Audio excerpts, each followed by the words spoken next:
Bismillah, walhamdulillah, wa sallallahu ala rasulillah. Inshallah, this is going to be a quick review of what we've been talking about a lot over the last few weeks regarding the demonstrating the proof or some proofs for the existence of the Creator. Okay? And we know we've been doing our little flowchart thing. So inshallah, we'll, our tree. So let's go through it today, inshallah. Because some people, they learn visually, right? Some people learn by listening. Some people learn by singing. Some people learn by using their hands. So we are different. So let's make it something visual. So we know, just so we're clear from the beginning, what is the elementary proof for the existence of the Creator? The creations. Okay, now we're going to go and explain all of this, but just so that we know that. So, but when we're talking with an atheist, if you tell him, well, the proof that there's a creator is the fact that this universe exists, or there are creations, he won't want to call them creations, we'll say the universe exists, he will not just say, oh yeah, you're right, there must be a creator. So what we need to do is break down his argument and show why it must be incorrect. But so, and remember, when we debate with somebody, we're talking about the existence of God. With an atheist, are you going to say, for example, Afillahi shak, that there's no doubt in God's existence, what is revealed in the Quran? Are you going to mention what is revealed in the Quran to him? No, that's not going to be your starting point. What are you going to start from? Something you both can what? Agree upon, because he doesn't agree with the Quran. So what do you and this atheist agree upon? The world is, the universe exists. And by universe, we mean like the phenomena we see around us, the things in the seas, the outer space, okay? So we agree that the universe exists, all right? Everybody got it? So now, how do we account for the universe? Now we know what we say, okay? But there are only two possibilities a person can even claim about the universe. One is invalid, this side is invalid, and one is valid. What is the invalid claim? You say they could say? They say the universe created itself? No, you jumped. They're going to claim, they can only claim the universe. We said the universe is, so the only they can claim is the universe always has been. Meaning that the universe is, they claim, they say, I'm reporting it, they say the universe is beginningless. They say the universe is beginningless. Or a person can say the universe has a what? Beginning. Let's say originated, meaning it has a what? Beginning. It has a beginning. You can't say it's neither, it has no beginning, and it has a beginning. He can't claim that. Okay? And he can't claim that it's both of them. So it has to be one or the other. Now, regarding the claim that the universe is beginningless, we know that this is batil. This is invalid. How do we know that this is an invalid argument? Infinite regression. Yeah. So we put here invalid, meaning that claim is invalid because it leads to the so-called infinite regression.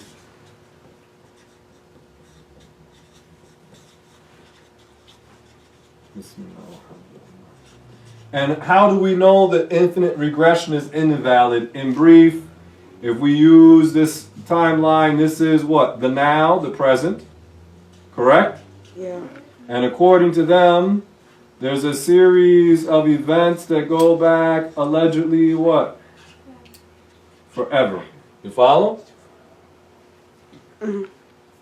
They are claiming that the events before now allegedly go back literally forever. So how do we know that that claim is invalid? You would never be able to cross this infinite number of events to reach the what? The present. Also, there's another way to look at it. If they're claiming that the time before the present is infinite, but when you reach the present, what is it? A limit, an end. So now they're claiming what? The universe is, in time we're talking about, not talking about size, but also the universe is limited in size, but we're talking about time here. That they're claiming that the universe is infinite in time, but it has a what? A limit. So this is a contradiction. So we know that these guys, that's it. The ones who claim the universe is beginningless, you know that argument is what? Finished. It's finished, done. There's nothing else. I mean, there are more deep proofs, and we're not talking about a stubborn person. And some of the atheists, some you may encounter, they might have become atheists because they've never heard anything else. Meaning all they heard is what? Christianity. They know that's not right. Then they see the Christians are irrational. Their belief is irrational. So then they say, well, the atheists, at least their talk sounds on the surface, to a one who doesn't think carefully, it sounds what? Logical. And the atheists say, we value logic and reasoning. Of course, we see that it's not valid, but this is what they claim. So now we know the universe must be what? Originated. So what could be the two, we know this is over, this is done. What can be the two possible claims that the universe is originated?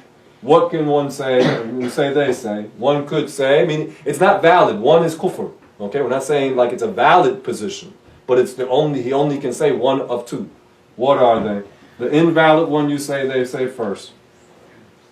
They say the universe created itself. Yeah, they can claim, they say, that the universe is what?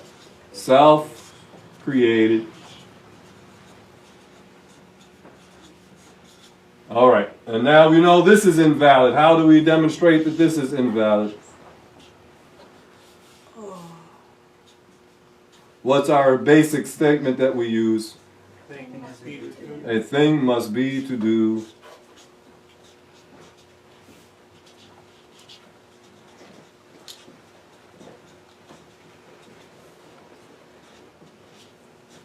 What does that mean? A thing must be to do. Thing must exist to act. Yeah, a thing has to exist in order for it to act. That which doesn't exist, it doesn't possess anything, can it give something to something else? The one that does not possess existence, can it give existence to something else? No. And we said that the one who claims that the universe or something or anything created itself, they are claiming that it existed before it was originated, and that it was originated after it was already existing. So this is clearly a what? Contradiction. They're busted. A thing must be to do. If a person, can the broke person give you $1 million? Why not? He doesn't have it. He doesn't have it. Okay, he doesn't have it. So how can he give something he doesn't have? How can the non-existent give something else existence? It can't. So we know that the self-created argument is what? Invalid. And we'll come over here later, we'll talk about the issue of chance. We'll come back to that inshallah, okay? Which is really related to being self-created, allegedly. So now what are we left with? So don't use that word yet. Something other than that. Something other than the universe originated the universe. Okay? So we can say not self-created.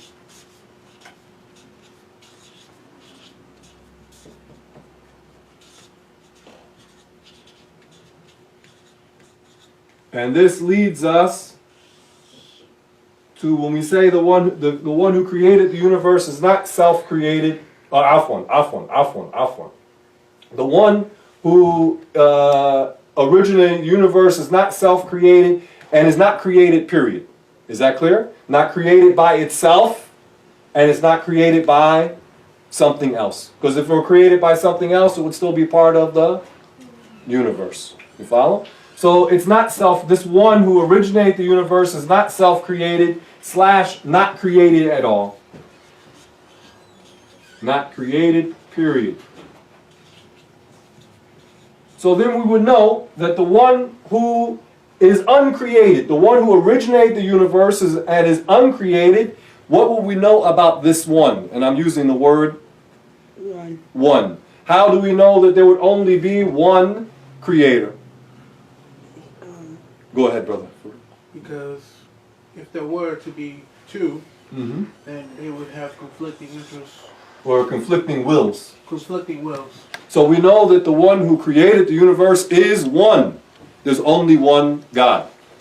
And then when we talk about the Muslim belief about the one who created the universe, the creator is one. Of course, we don't mean in a numerical sense, but that there's only one God. What else would be known about the one who created the universe? What else would be known? He has to be better than all others. Huwa Akbar, that the creator is greater. When we say what? Allahu Akbar. And you can say Allahu Akbar min kulli shay. That the creator is what? Is greater than everything else. Which would mean, since the God is greater than everything else, the one who created the universe is greater than everything else, then what else would that mean? The creator's not dependent, non-dependent. Hey, you follow me? How do we know that the creator is non-dependent? Because the creator created everything, Mm-hmm. including time, space, direction, and since he created it, that means he was before it. And not dependent upon it. Yeah. Okay, good. So from here we know God is not dependent, is non-dependent. Also related to that, we said, Brother Ahmed clarified it, also would be what? Eternal. Meaning we're using the word eternal, meaning to be beginningless. The creator would be beginningless because the creator would not be originated. You follow? Also, we would know that the creator is eternal, beginningless, and not subject to time. Therefore, the creator would not be subject to a termination in existence. So, it means God would be everlasting. The creator would be everlasting. And we said that the creator is one, which would also mean that the creator is unique. The only one who creates. And since nothing else creates, then the creator would be different from everything else. You follow? Easy, mashallah. So this when we say unique, that God is not an image, not a shape, not a form, not a material being, not a spiritual being. All right? And when we explain this part, because we discredited the what? The atheist. On this point, we discredit the atheist on this point. So we say that there is a creator. But now when we say who is the creator, then you can compare our belief with the beliefs of people from other religions and philosophies. Is that clear? And you won't find anybody who says God is one in the sense that we say it. Now, the Baha'i people, I'm not clear what they say. But their religion is something, there's other refutations for them. For the issue of God being greater than everything else, God is being one. You look at most of the religions in number, they believe that there are a multitude of alleged gods. Isn't that the case? Yeah. The Buddhists have different beliefs, but among them there are polytheists. You have the Hindus, obviously, the mass of these different pagan religions, that they believe that there are numerous so-called gods. And we say that God is greater. Well, you look at for example, the Christians attribute to God, saying that God got tired, that the Christians say that God was walking through paradise, couldn't find Adam and Eve, and called out for them. So this is clearly a thing that is inferior to the one that we worship. Because also among the attributes of God would be that God is what? Omniscient, knows everything, omnipotent, has power over all the creations. Is that clear? What we learned of the 13 attributes. You got it? Okay. Everybody good on this? Okay. Now let's talk briefly about the issue of chance. Because these guys, this is really an alternative version of saying the universe is self-created. It's really an alternative version of it. Because they will tell you, well, the universe came into being. This is an oversimplified version, but this is how the lay people, the common people understand it. The common atheists. They account for the universe by the what? Big Bang. Isn't that it? Yeah. Okay, but for something to explode, even by their model, they claim that what? It's a compression, I believe, of gases, and they say gravity and energy, and this is what they say. And then this thing exploded. So that which exploded had a beginning. It's not eternal. So something, even in their model, I'm not saying the Big Bang Theory is valid, I'm saying, but even in their model, There had to have been something to exist in order for it to explode. All right. Then, but even that runs into a trouble for them. Why? What's the issue with chance and an explosion? Well, first of all, I mean, you got the number amount in the chance. All right, of that good. happening. But not only that, but a thing must be to do, so it was willed to happen. Of even course. if it was to be in that case. You don't get we're talking about within their model. You don't get order from a chaos, from an explosion by itself. When they want to destroy a building, what do they do? When they want to build a building, do they go stack up some dynamite? No. They get some wood and they get some brick and then they stack it up and then they get some explosives and they blow it up. Is that how they make a building? No. If people have given an example. If a tornado hit the junkyard, the typical car junkyard, are you going to get a functioning 747 jet from it? What about even something smaller, a F-15? Are you going to get an F-15 jet from it? The tornado, you have cars, just cars, and this tornado comes through and it hits the car lot or the junkyard, and then after it passes through, that you have a fully functioning F-14, 15, whatever, F-15.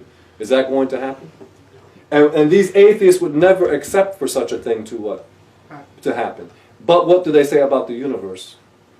That this, and what do they spend their lives doing? Studying the order in the universe. But then they'll tell you it came from an explosion. But if somebody said, "Oh, I built my house," they say, "Oh man, you have a nice house. How'd you build it?" "Oh yeah, we put some, we got some TNT we put in the backyard. We detonated, and this is what we got." Will they accept this from you? No. No. So their belief is really absurd. And let's mention what Brother Farouk mentioned in terms of chance. Remember our example of the 10 cards in a bag? You put the 10 cards in a bag, and you take. What's the chance of taking them out? 1 through 10. In sequential order. What's? It's in the billion. No. Trillion? No, not 3.6 million. 3.6 million. So the chance of taking them out is 3, in consecutive order. Card number 1, card number 2, randomly. We're talking about randomly. Is 1 in 3.6 million. How many cards in there? 10. These people in there, what they talk about DNA, don't they say if one DNA is off, then the whole body is off? And they say, and even within the DNA, they talk about the chains and different things. So how can this just happen by what? By chance. Okay, and we add 5 more cards to that bag, or to the bag, 1 through 15. What's the chance of taking them out in sequential order? 1.3 trillion. 1.3 trillion. And if you had a deck of cards, the 52 cards in a deck, right? To take them out in order, ace, and by, what do you call it, suit? The suit, what is it? The diamonds, the hearts, the clubs, and the spades. To take them out in that order, like ace of diamonds first, ace of clubs, diamonds, hearts, and spades. To take, and then all of those 52 in sequential order. If I remember, it's a number 1 followed by, if I remember, it's either 99. What is it? 99 zeros. I think it's 90 something, 90 plus zeros. I was going to say 75 or 90 something. 90 plus zeros. You understand? So you have a number 1, comma, with 90 zeros following. That's the chance of getting a deck of cards in sequential order. So what does this say about chance? It's an impossibility even by their standards. By statistical impossibility. Because by their standards, if you have a number, I forgot what it is, it's like 1 out of a certain number of like trillion or quintillion. They say that this is practically impossible. They don't say rationally, because it isn't rationally. But it is statistically impossible. And this is just with what? Cards, do they have life? No. Do they have the capacity to reproduce? Do they have consciousness? Do they have feelings like love and the ability to produce art? No. So they're going to say that you and I, which are physically just made from what? Matter, that this thing, our bodies and our minds, arrange themselves all by themselves by Chance. chance. This is no honest and sincere and reasonable person can really believe that all of this that you are and this universe is and is just by chance.